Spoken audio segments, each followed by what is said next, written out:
Humans are no longer the most intelligent being. AI is here. But here's the thing. Who actually care? Is being smart overrated? Do you actually need to be smart?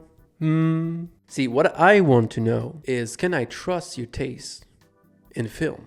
I went and asked Chat GPT to suggest 3 films to me. And we'll see if being smart means you have good taste. The first thing it did is ask me to be more specific. Do I want to see a thriller? Do I want to see a drama? And I didn't want to help the AI. You're so smart. You're supposed to be so smart. Interesting. First pick, Inception. I think that's very interesting. Inception is a good film, obviously. It's recent, but it's not so recent. And it is popular, but I wouldn't say it's an enormous film, right? It's not Top Gun Maverick. And then the second suggestion is The Grand Budapest Hotel. Another very good film, not niche, but not huge. So it's an interesting approach here for the list. And to round out the first 3 suggestions is Whiplash. Again, great film. Those 3 films are pretty fire. If someone was to recommend this to me, first I would say, do you think I'd never seen a film before? Like, it's a bit, not basic, but it's a bit too, yeah, I've seen that. And that's what we're going to do here. We're going to tell it that we've seen all of this. All right, Eternal Sunshine of a Spotless Mind. I've seen this, but it's been a really long time. I'm going to put it aside for now. The other 2 films it recommended is The Prestige, another Christopher Nolan, and Pan's Labyrinth. 2 great films. 2-time Christopher Nolan and 6 suggestions. We have a Christopher Nolan fan. Interesting pick again. Not the big blockbuster. Mostly 2000, right? Like, we have every films are in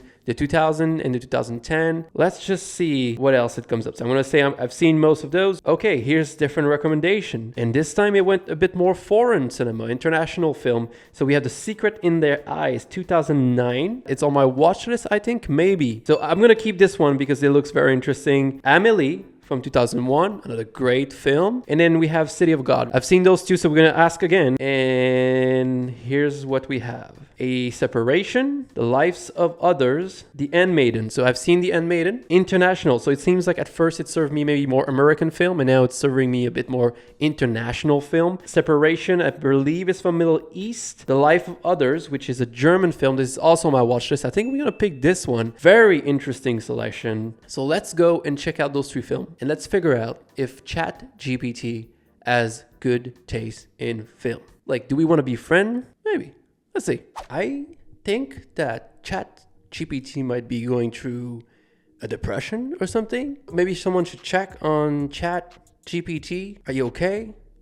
Are you fine? I guess let's start with Eternal Sunshine of a Spotless Mind, which is the one that I had seen probably like 10 years ago. It's great. I mean, Michael Gondry. Is it Michael Gondry or Gondry? I love the film. I mean, it's qualified as a romance, but like the balls to call this a romantic film. It's devastating. It's like a horror film at this point. Really impressive. The production design, the transition between scene is insane. Like the stuff they pull out was really incredible. It's a great film. I give it a 4 out of 5. Let's go into the next 2 because those are the one that I'm most interested in. I'm going to go with The Secret in Their Eyes, which is an Argentinian film. It's kind of a crime thriller about a policeman that is assigned to a case, is kind of the case that got away. And now that he's retired, he's kind of like going back and decide to write a book about the case. And it's interesting because some of the case is pretty solved, but they're still kind of loose end. And I think it's a very